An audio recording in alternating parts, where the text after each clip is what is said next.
Hey everybody, welcome to the Stock Car Spectacle. I'm Ian Jortson. Hey Campbell. I'm Nick Kinsel. I'm Connor Bunn. And we have a special guest today. Dakota, why don't you introduce yourself? Hey everybody, I'm Dakota Rutledge, aka NASCAR Baby, and I'm glad to be on the show. All right, man. Hey, tell us a little bit how you got into NASCAR. Holy moly. Before I get started on this journey, let me just rip this celebratory Kevin Harvick win brew. Attaboy. A strong brew of Monster Energy, ladies and gentlemen. My dad always watched racing when I was little and stuff, and I always grew up watching it back in the late 90s and early 2000s. And then finally, one time he thought I was old enough to go to the track, so he took me, and I guess I was 7 or 8. I think I was 8. And in 2001, we went to Atlanta. And I remember the first car I walked out and saw. The first car I saw was Mark Martin go by in practice. I was like, oh, I like that car. And I vaguely remember seeing Kevin at that time, but I remember the race because we were at the race and we were sitting on the backstretch and Kevin won. And of course, it was a huge moment, but Kevin won, and I was like, oh man, that guy's cool. But then, of course, with Dale, you like junior stuff, and then so I was hooked at that moment, and I started going to races. And me and my dad, he was single raising me, and it was just a passion we had, and we went to races every year. We probably went to about 5 to 7 races every year, all in the South. And once he got too old to want to go, he passed the torch, and I started going all the time. All right. Yeah. Very cool, man. All right, guys. So how about we start off with our Diecast of the week? Dakota, why don't you start us off, bud? Oh, man. Well, in honor of the weekend that just passed and how unfortunate it was, I figured I would do a classic throwback to 2018 Atlanta winner race version. I haven't took it off the box. I feel like I left it on there. It's a clean, simple race version. No crazy stuff, but it's got some, rubber on the hood and everything and looks clean. But I figured in honor of Atlanta, I would throw this one out there for y'all. All right. There you go, man. Not bad. All right, Connor, what you got? So I grabbed 2 today out of my collection when I was a kid. So I'll give you guys I'll give Kevin Harvick the nod. I went with his RCR 21 Hershey's Pelon Pelo Rico machine in the Busch series. Didn't he run that in Mexico? Yeah. I don't know where he ran this thing. I don't vaguely remember getting this, but it was a road course. I don't know. But I always thought this was a sweet looking Xfinity or Busch series right at the time. But my second one is might be one of my favorites in my collection. It's Steve Park 1999 Homestead Miami Pennzoil machine. I think I came across this at like a flea market when I was a kid, but man, I saw this when I was like, man, that's a cool looking car. And I think I paid way too much for it at the time, or my parents paid way too much for it at the time, considering they go for like $30 now on eBay. But that's a classic, man. Couldn't beat it. Dude, move over, Bubba Wallace. Look at the teeth on that bad boy. Right? Oh, Look at yeah. the teeth on this thing. That was sweet. Man. I love the team. Solid. Hell yeah. Appreciate All right, it. Mike, what you got? Okay, boys. So, moments before we decided to come on the air, NASCAR put out the new starting lineup for our Martinsville race on Wednesday. And what better way to bring in the number 12 of Ryan Blaney with his Daytona dual winning car from 2018. One of the infamous Black Friday deals Nick and I talk about oh so much. So, Oh, yeah. yeah. Hell yeah. One of my favorites. I don't know why, Nice. but I feel like Blaney's highlighter yellow cars are real hit or miss, and that one was a hit for me. I love the red numbers on that car. Yeah, absolutely. That's a All good right, looking Nick, race car. what you got? All right. Well, I went a little different this week. I have the 2004 Dale Earnhardt Jr. Bud Shootout car. Wow. Says on the car, born on the date February 7th, 2004. I was going through some boxes today, and then I found this bad boy. It's definitely my dad's that he just left here, but I don't think I'm going to give it back to him. And I brought this car out because I heard this guy might be driving a race car this weekend or something.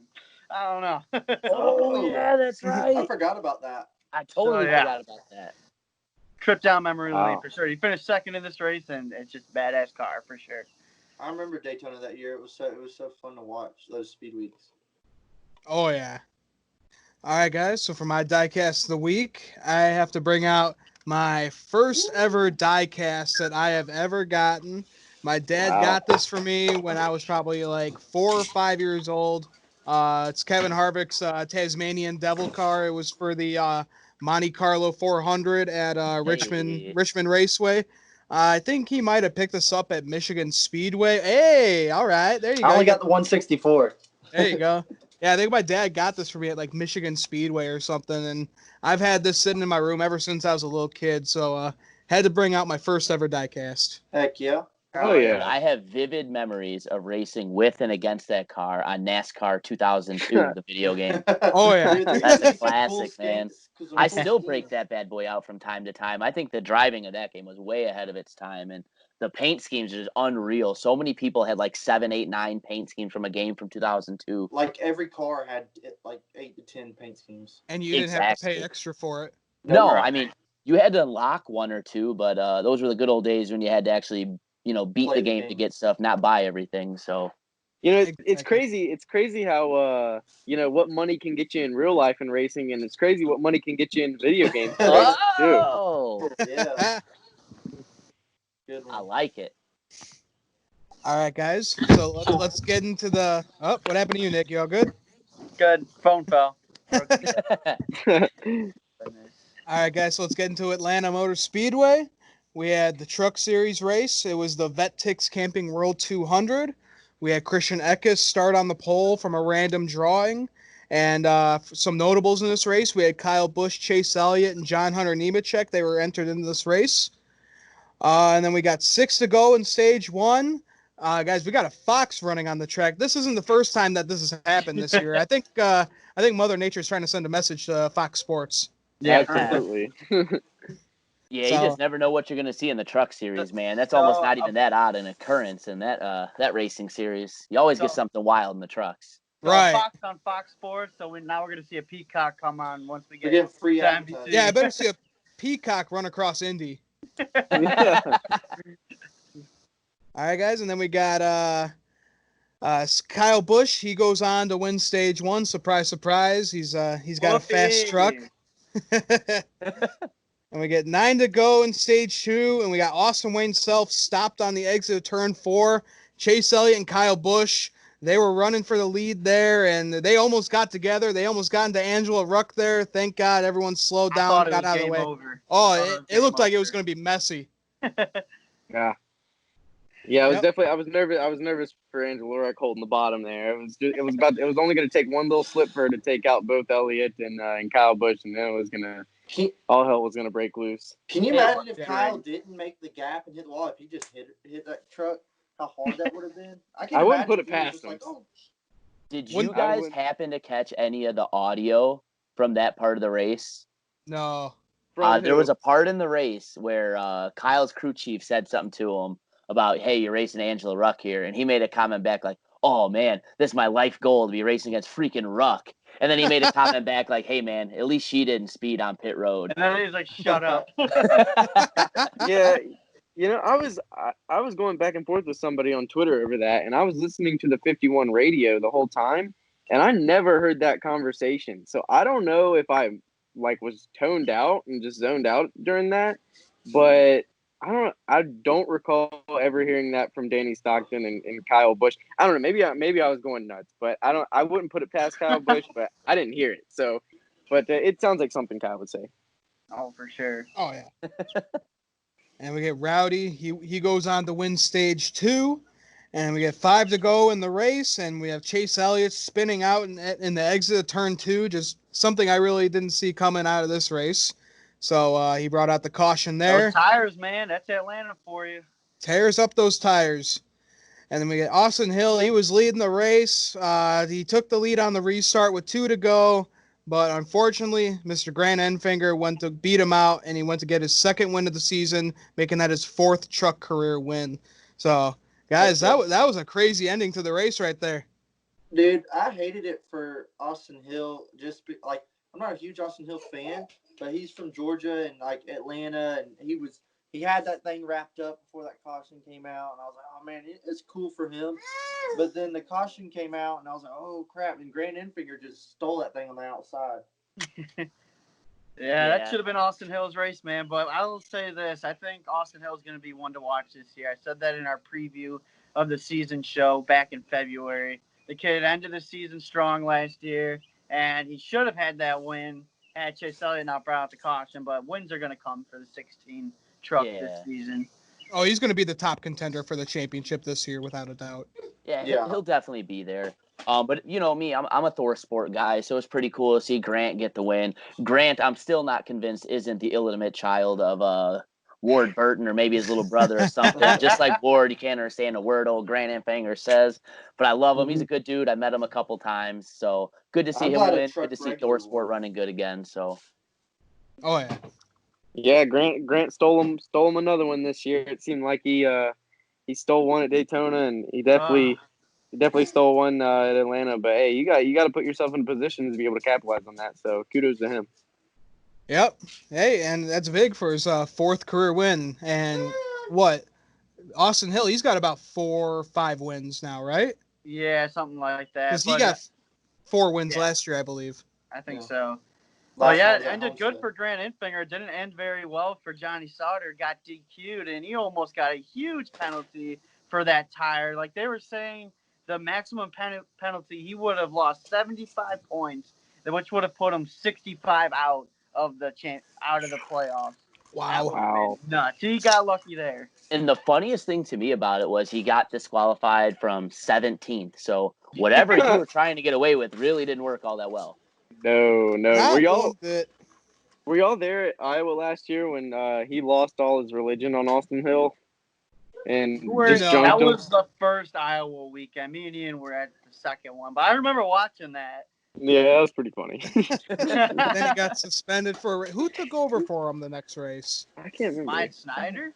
Oh, I think it was Myatt. Yeah, I think it was Myatt, because Myatt was an odd man out with the way everything kind of played out with Sauter becoming the free agent and then wanting to bring him back. So Because because he was running Myatt was like in the NASCAR 13. Europe, yeah. Yeah. So Myatt was in, he was running there when Sauter was gone when he went back over, and once they brought him back, he did like a sports car thing, NASCAR Europe a little bit, and was still Yeah, I remember technically that. under contract with Thor Sport, ran select races. Okay. All right, Interesting. guys. Yeah. So let's get into the Xfinity Series race at Atlanta. It was the Echo Park 250. It was a dash for cash race, so we did not have any Cup drivers entered in for this one, except for the retired Cup driver of AJ Allmendinger and the 16 of Colleague Racing. We get the 9 of Noah Gregson. He goes on to win the pole from a random drawing. And then we get a caution for Tommy Joe Martin. It just seems like there's been so much bad luck for Tommy. Joe. Strikes Yep. again. That sucks for him. Lap 17 just spins out, hits the wall on the backstretch. Yeah, just bad luck, Tommy, man. Not working out well for him lately. Yeah, he's had races where he's run really well, like Charlotte, and then at the end it just mass chaos seems to ensue and he gets taken out, and it sucks to see, especially for a guy like him racing for a small team. They don't have all the money in the world and don't have all the chassis in the world too. So to see him kind of get the crap into bad luck or any luck, it sucks to see, especially when he's got a lot of potential and when he can run up front when you give him a good car. Right. All right, guys. And then a bad move for Austin Cindric. Early, he pits, he takes tires, losing his extra set of tires for the end of the race. Just not a good move by him and his pit What crew. are you doing, man? They got him Yeah. a stage win. Yeah, for whatever they that's got worth. 2 Yeah. stage wins, but you want that You know- final stage win. Especially at a place like Atlanta where the tire wear, like the fall off is going to be through the roof. Like what was it, like after 7 laps they just started going crazy? Yeah, like So a second off. yeah. And if 7 you laps. ever watch the Xfinity races, there's almost always some kind of late yellow within the last 20 laps or so. So in that situation, everyone else is coming to get a last pair of tires that you don't have, which is basically like race suicide. Like it's over for you at that point. You better just hope that you stay out and don't drop back as much as you think, because everyone else is going to be coming fast. Exactly, man. One thing that sucks about the Xfinity Young Guns, I guess, is the final stage they had like 1 set of tires left if they saved them up, if they saved that setup. But for the Cup race yesterday, at the beginning of the last stage, they still had 3 sets they had still had 5 sets, 5 fresh 4 tires left sitting in pit road that they could have used. And I'm pretty sure at the end of the race they had like 3 sets that they didn't even use just laying there. So that sucks for the young guys in Xfinity, especially the guys who aren't quite sure how to manage their tires yet and burn through them fast. Because you do that and you're just left with scrubs at the end of the race. Then it's going to make for a long stage. So that kind of sucks for them. But yeah, you can't make that mistake if you're Austin Cindric. Better race strategy is what they needed. Oh yeah. I feel like it would just be common sense not to use your tires that early, man. You would think. Yeah, but you know what though? Even with that being said, there is something to be said about winning some stages though, because those stage points and playoff points are invaluable. We saw some guys like, especially in the Cup Series, like Kyle Busch hoarded them bad boys last year, and look how well that did for him. Denny Hamlin won a boatload. I mean, you do well, you get those stage points and the playoff points, especially the playoff points. You ride those deep into the season, so you get an opportunity to pick those up. It's not the worst move. I mean, obviously it didn't play well in the end for him, but invaluable points there too. So there is a trade-off. So far in the playoffs, right? Absolutely. Kyle Busch cruised to Homestead last year. Yep. You didn't need a win in the playoffs. All right. Not one bit. All right, guys, we got 10 to go in stage 1.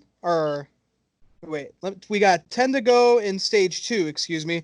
We got Riley Herbst bringing out the caution, spinning himself out. Old terrible Herbst does it again. Guys, do you think that this guy belongs in the 18? I just feel like this is weekly that we're talking about something that Riley Herbst did. Every week we're talking about this kid, and it's not good. He's kind of like our Brandon Jones last year. I was just going to say he looks like Brandon Jones a couple years ago. I get rookie mistakes, but holy crap, every single week, Jesus, man. Whew. Yeah, Joe Gibbs doesn't wait around long, especially for you to get it together. I understand that he's got a bunch of money behind his name and stuff too, but that 18 team in the Xfinity Series full time has just been established, and it probably doesn't have the massive amount of funding as the Cup Series does. So obviously there's a little leeway there. For guys like Suarez, there was obviously some leeway, A, because he had backing from Harris, B, because it's the Cup Series and you just got a little bit more money that you're pumping into it.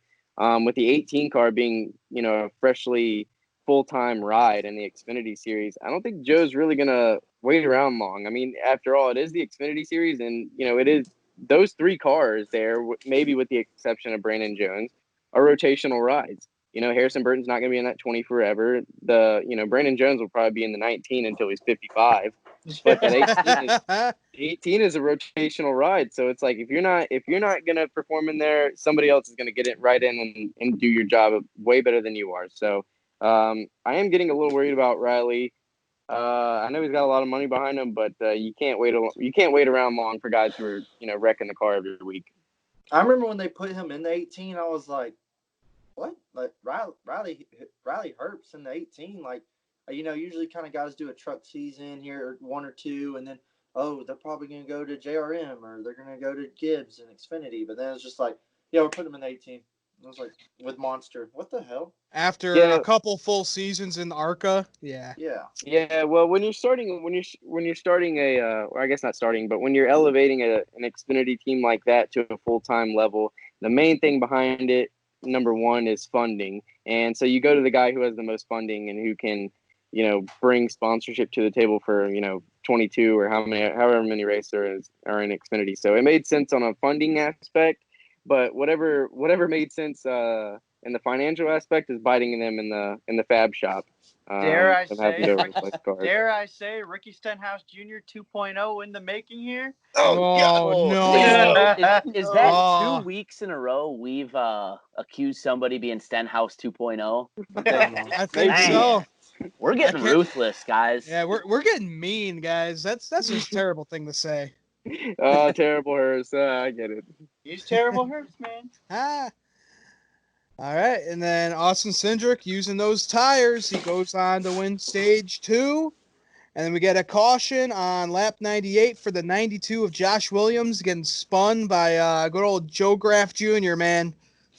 Joe Graff follows half the stock car spectacle on social media now. I feel like they're just going their suicide following, like, follow this guy, follow this guy, follow this guy. like trying to boost. That's their what some of following. these people do. They'll go on a huge follow spree in hopes that you'll follow them back, and then they'll just unfollow you. Yeah. So that you're get Instagram clout. I was lying to myself thinking maybe Joe Graff watched an episode or two of the Stock Car Spectacle and thought we were good. But go ahead, you guys just squash our dreams. That's cool too. Yeah, I'm with you. I'm with you on the suicide follows. So Joe Graff actually followed me today on Instagram. So when I'm able to go to the track again and I see you, Joe Graff, you better know me by name and face before I introduce myself. God. Oh, Heck yeah. All right, guys, and then the dinger. He finally does it. He gets it done on an oval. His celebration when he got out of his car was great. He's like, I love my wife, I love my kids, and I love you, Chris Rice. And he kissed the camera. That was a great moment. I love the What a good pick. Who picked him on a spectacle last week? It'll be you. Nick the pick guy. Yeah. He took advantage of the big three of freaking Allgaier, Briscoe, and Cindric all getting sent to the back. So he just took advantage, and good for AJ though. Honestly, getting his first one on an oval, that's awesome to see. I think they should put AJ Allmendinger full time in that Xfinity car, and I think go win College Racing Championship. It's fast. I think every time he's in the car, he's going for race wins. So why not put him in full time? It'd be awesome to see. He could definitely win College Championship. If AJ's got the will to do it and want to run a full season, why would you not? I mean, he's proving that he's a force in this car, and this car is exceptional. It seems like every time you see him driving that car, he's up front, he's leading laps, he's making things happen. And here's an oval win for AJ, which is, a rarity in itself. So, yeah, I think his Xfinity stock is definitely rising, and Colleague would definitely be smart to offer him a full-time ride. And guys, he finally passed inspection.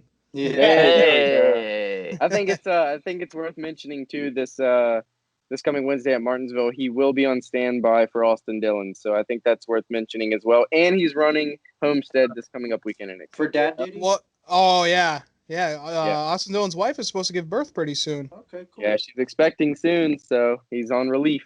That'd be cool. And what a track that would be for AJ as well. AJ's a freaking ringer at Martinsville, so yes, he is. He's gonna be fast there if he gets the opportunity. Oh yeah. And guys, Noah Gragson, he's $100,000 richer with coming in second place and winning the Dash for Cash. Of course, 75% of that goes to the team, but still, he gets a quarter of that, so that's good for him, good for the team. Hopefully they can make that car a lot stronger, a lot faster than it already is. Yeah, it's good for you. You and your boy can go out and get a nice bite to eat one day soon. So. Can you imagine just having $25,000 deposited in your bank account, like because of where you finished in a race? I'll take it. Yeah, it must be nice. If I'm 21 years old. If I'm Gregson, I'm going straight to Mr. H's house with that check and saying, "Look, Mr. H, look what I got. I got money." Look what I can do. Kind of put the pressure on him a little bit because we already know the funding's there for the 48, and they just need a driver. But more money is always better. So I'm taking it straight to Mr. H's office and applying a little bit of pressure there. And Noah's a good guy to bring in those sponsors. He's already brought in so many for the past year. Yeah. Sure. All right, go. No, go ahead. I was gonna say I always wonder if it's Noah or if it's like JRM Motorsports pulling some strings. Yeah. Probably a little bit of both. Yeah. And just to piggyback off what Connor said, though, if I'm Noah, yeah, obviously, first and foremost, I'm campaigning hard to get that 48 ride. On a personal thing, I don't think he's quite ready for the Cup Series yet. I think he still needs at least one more year of seasoning in the Xfinity Series. He still has shown times where he's driven a little over his head, which, again, most young drivers do, not to knock them for it. But at the same time, I think you do that in the Cup Series is a little different than doing the Xfinity Series. Yeah, why take one more to look year. Like Joey Logano a little bit. Yeah, take another year. Really, really establish yourself. Maybe have a year where you get 4 or 5 wins. Then you'll be looking prime. So right. Yeah, I think he needs a little more seasoning. Yeah, absolutely. Yeah. Wouldn't hurt. We don't want another William Byron or Daniel Suarez kind of situation. William Byron won a championship before he went up. Yeah, but look at him now. Yeah, but look what he's doing now. Yeah, hey, he's up. Bad Hey, luck is a bitch. Damn. I like William Byron, but damn it, he has not showed Results ain't his there, man. results ain't there. Like I like the That goes kid, for but Chase god Elliott, damn. Eric Jones, probably going to be Christopher Bell. Chase I mean, Elliott, the boy's all got it 7 takes wins. them 2 or 3 years to get going. Daniel Suarez, I mean, it takes them Oh, about he's 3 screwed years now. to He's not getting get any their cup feet wins. going. My defense for Byron is that, he ran really well last year. Last year was a bounce back season for his rookie year. He tore up a lot of cars his rookie year, but so did Jeff Gordon. So Byron bounced back last year, had a great year. It seems like this year they've been running good at times. It just seems like, bad luck has bit them, and that'll happen. It'll happen to veterans. It'll happen to young guys. I mean,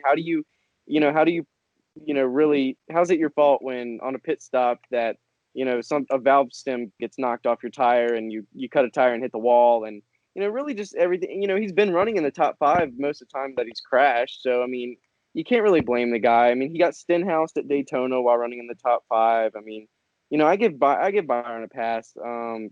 I think he's just run into a bit of bad luck, but with any bad luck, it turns right around into good luck. So I Yeah. expect that Right. 24 car to get a win this year. The Me speed too. they have, if he doesn't Yeah. have mistakes, I could see him being top 3 somewhere and taking advantage of it and getting a win. Yeah, I wholeheartedly agree with Connor, though, too. I think when you assess the situation with the 24 team, the results aren't really a fair analysis of how well they run. I almost look to a parallel to like Bubba right now. So Bubba and Jerry Baxter have got that 43 dialed in pretty well for given their circumstances. And Bubba's got 2 weeks in a row now where, 3 weekends now, not in a row, but 3 and 4, where hub failure, top 10 finish, and then pit road mistake by the team puts him laps down, which is almost couldn't recover from. So Yeah. Byron has that same kind of luck. He gets in situations where it's like, man, look at him, he's doing pretty well, and then some kind of craziness happens that really isn't in his control. So I think if you're going to really look at that 24 team, they're doing a lot better than what the results are showing. Yeah. All right. So let's get into the Folds of Honor Quick Trip 500. It was a cup race at Atlanta Motor Speedway. We had Chase Elliott start on the pole from a random drawing. And guys, a little weird. We had the 9, and the 18 start on the pole. Now, I'm not much of a conspiracy theorist, but someone's got to look into that. That was a little too goofy. Yeah, a little This goofy. whole A little random goofy that the drawing's 9 got me started. skeptical. Yeah, I mean, I guess it's I don't know. I mean, we don't show the random drawing last week when the 9 somehow gets the pole at Atlanta, but we show it this week when we're going to Martinsville and Blaney's on the pole. So I don't know. I think there was a little bit of lobbying for that 9 to be on the pole and in his home track with all the momentum going on. It only makes sense. But like, if we're gonna put the 9 on the pole, let's just say like the kid's hot right now. We're gonna put him on the pole instead of just being like random drawing, because anybody has 2 eyes on the sport knows that random drawing, I don't know if there was much randomness to it, especially with the 22 starting third too right behind him. Of course. Well, Yep. yeah, we'll never know for sure, but when you think about the way they do the random draws, it's not that unlikely that a guy like Chase Elliott does get the pole position, because Right. it's based off of your points anyway. So obviously Chase is going to be in the top echelon of points right now with the way he's run. So, but definitely is a little bit of a head scratcher when all that goes around. So controversy, did the stars just align? We'll never know. Who knows? I guess not. And then, guys, we got Jimmy Johnson giving probably one of the most powerful commands to start engines. That was awesome with him That was sitting in his badass. car. A lot of energy in it. I loved it. Still not as good as Larry Mack, so. No, yeah, Jimmy giving the command yesterday. There's only been a few times in Jimmy's career where I've really like smiled and said, "Man, that's awesome." Because for a while, probably for about 5 or 6 years of his championship reign, I was like, "Man, like, can this guy ever catch bad luck?" And then how the last few years have gone and how well he's run lately. Him giving an awesome command like that yesterday and leading the charge in the pre-race video we saw yesterday. That put a smirk on my face and was like, man, that was pretty awesome. Hell yeah, Jimmy. Yeah, that was really cool. And then, like you just said, with the cars stopped on the front stretch before the start of the race for a little moment of silence, a message from the president of NASCAR, Steve Phelps. and a little message to the world about NASCAR's stance on what's going on in the country right now. That was a really nice and powerful video that they released. Nice to see NASCAR do something like that to show their support. Absolutely needed that. Yeah, I thought it was a huge moment for the sport, especially with events earlier in the year with Mr. Kyle Larson.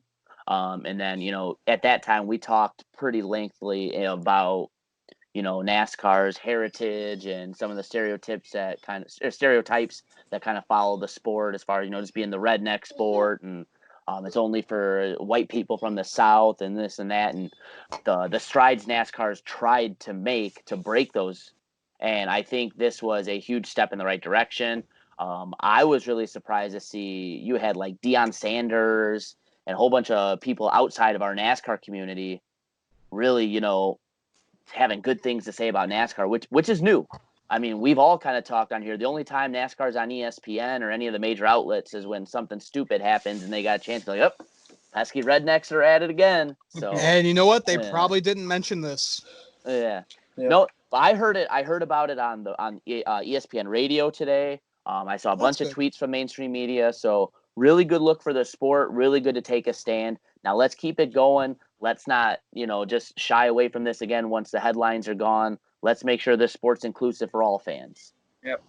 Exactly. Just to piggyback off that, like you said, the mainstream media, ESPN always, is the first one to drag us down when we have an incident like Larson happened. And I think the Larson incident definitely set us back in the sport. But I think, the powerful message that Phelps sent yesterday and the nice gesture of, all the NASCAR drivers and Bubba wearing the I Can't Breathe shirt, I think that kind of propelled us forward and put us back on the right track to where we need to be, where we get that, racist white guy from the South image off of the NASCAR label. So I'm just damn proud to be a fan of a sport that stands up for, injustices like that.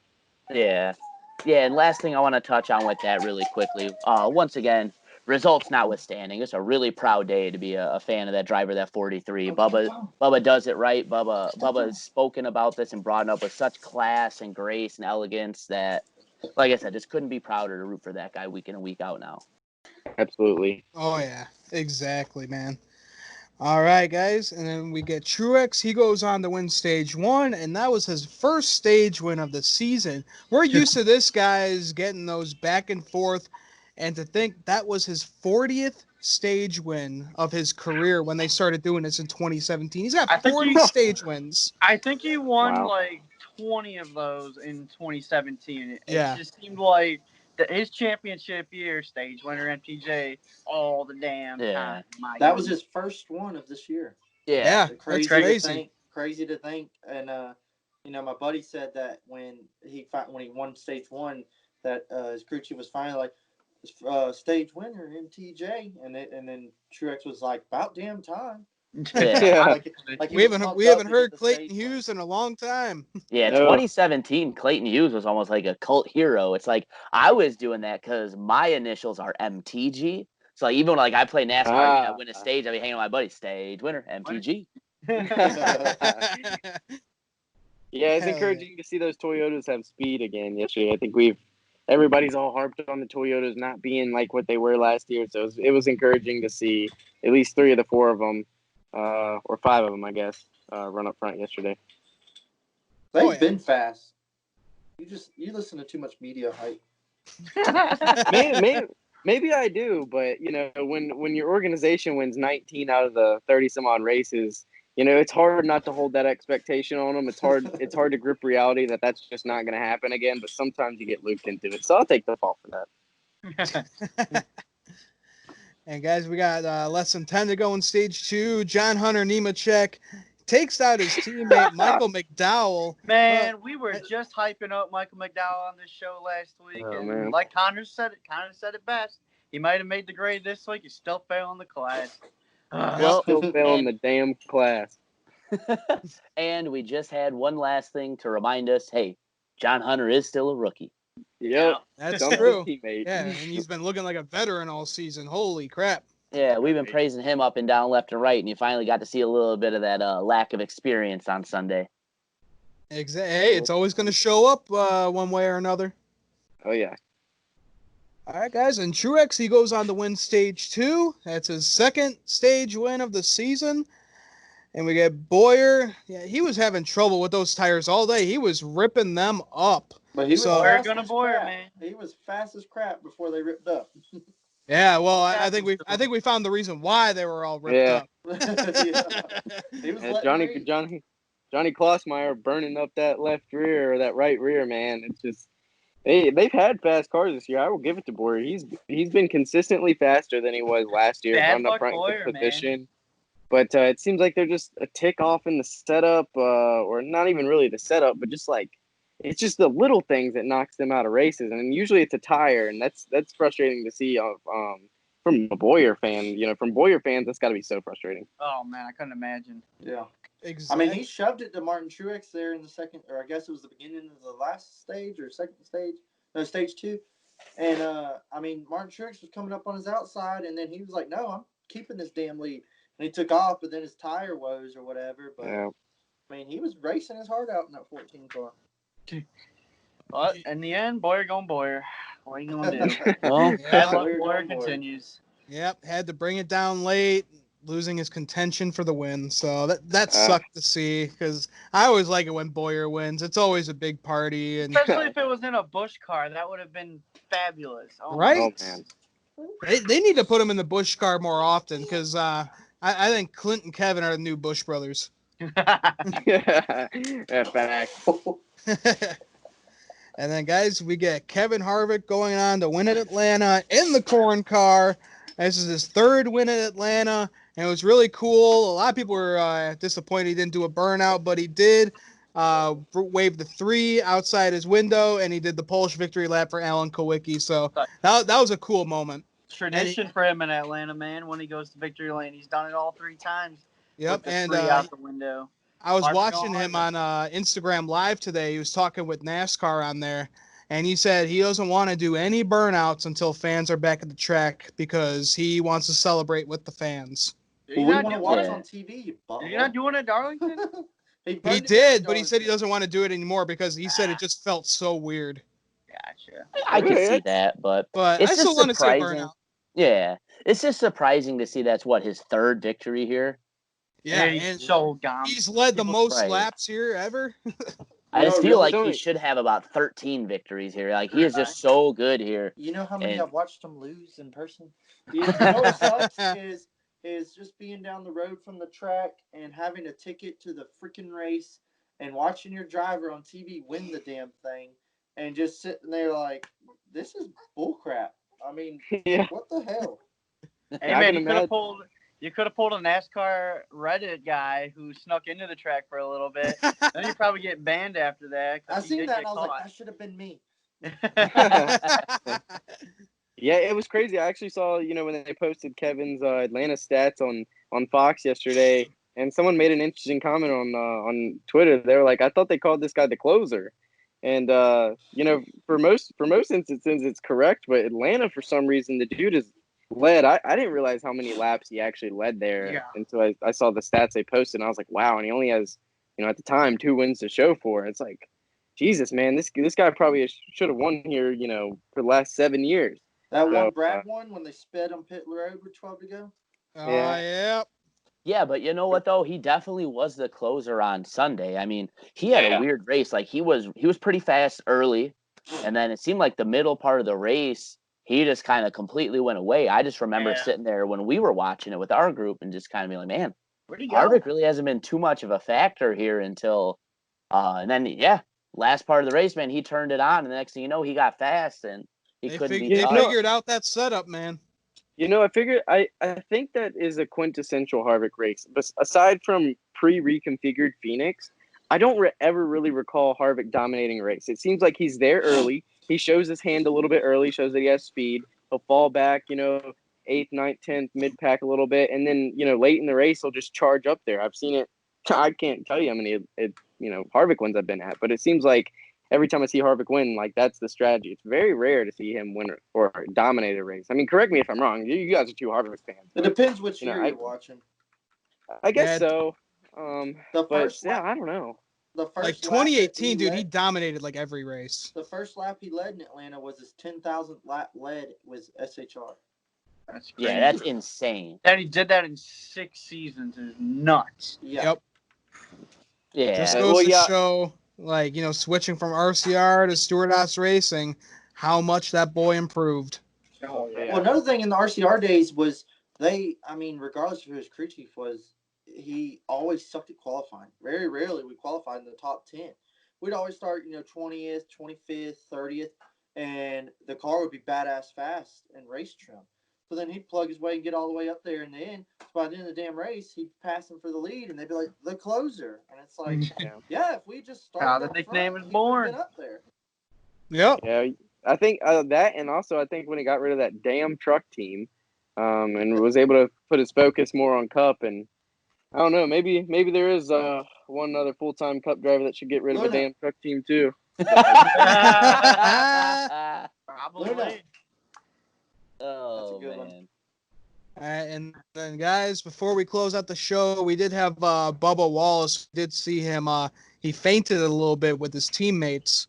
And it looked like he was good to go. He did an interview with Jamie Little, and he passed out again. I was watching that live on TV. That was a little scary to watch there. Yeah, it was really definitely scary. tough to watch. Yeah, we were like, oh. For anybody who says that race car drivers aren't athletes after seeing something like that can just Yep. go screw themselves, because I would love to see them get into that hot race car with those slick conditions, because race car drivers lose like 10 to 13 pounds per race by sweating it off. So yeah, at the end of that race, glad to see Bubba okay. But yeah, for anybody who says that race car drivers aren't athletes, so Yeah, I agree. I would challenge you to go look at quite a few drivers: Corey LaJoy, Jimmy Johnson, Denny Hamlin, a few others. I think maybe even Bubba. I can't remember off the top of my head, but they put like their like fitness app stats up from the race, like 3,000 calories burned. Resting heart rate of the race, resting at like 140 BPMs, Yeah. maxed out between 170 and 190, depending on the driver. Just Nice. and then you factor in the heat and the humidity and the temperatures inside the car. It's like, just to endure all that and to drive a stock car at such a high level, it's like, what are we talking about anymore? Right? Yeah, Although what really sucks. I would not recommend eating McDonald's before getting into a race car for 500 miles. Right. Or drinking Right. Coca-Cola. Yeah. What really sucks is when Jamie Little was getting to the part of the interview that I think we all wanted to hear, which was she was asking about the pre-race stuff, for me personally, I was really interested to hear what he thought about all of that, and because he's been so vocal about the current events going on in the world over the past week and a half and stuff. So I was very interested to hear his take on that, and it sucks that he kind of gave out right then at that moment. But yeah, man, dude, these NASCAR drivers, they're world-class athletes. I think nothing pissed me off more when Donovan McNabb got up on Fox and he was like, "Oh, you like laughed it off." He's like, "Race car drivers aren't athletes," and I'm like, Donovan McNabb, have you seen yourself? Like, buddy, Yeah. Okay. you always played overweight. If anybody, like, I think these NASCAR drivers sweat more in practice than you ever did in your career standing back there in the pocket throwing a pass. So, yeah, our drivers are definitely athletes. If not, I think they compete up there in like the highest form of fitness because of what their bodies go through and the physique of their bodies. I mean, think of guys like Casey Kane and how fit he is. I mean, of course you got guys like Casey Kane and then you got guys like Tony Stewart, but Mike Harmon. Well, Mike Harmon. I would say Mike I Harmon. draw this parallel quite a bit with other stuff, and I think it's true again. It's like the NASCAR drivers remind me a little bit of baseball players in this aspect, and the fact that there aren't very many, if any, Major League Baseball players. There are a few, but just like NASCAR, there aren't like a whole slew of guys that are built up that look like Usain Bolt. That are just like the Adonis type, the monster shoulder caps, these rocking arms, this and that. You got some guys that are sculpted, but they're built for the endurance. Like NASCAR, like baseball, it's endurance based. That's what makes it tough. I mean, baseball, it's every day. You're out there playing, practicing, and people, unless you've done it and unless you're around baseball, you don't realize what that's like to go through Every day something hurts. Every day something's bothering you. Every day something's not right. You're never 100%.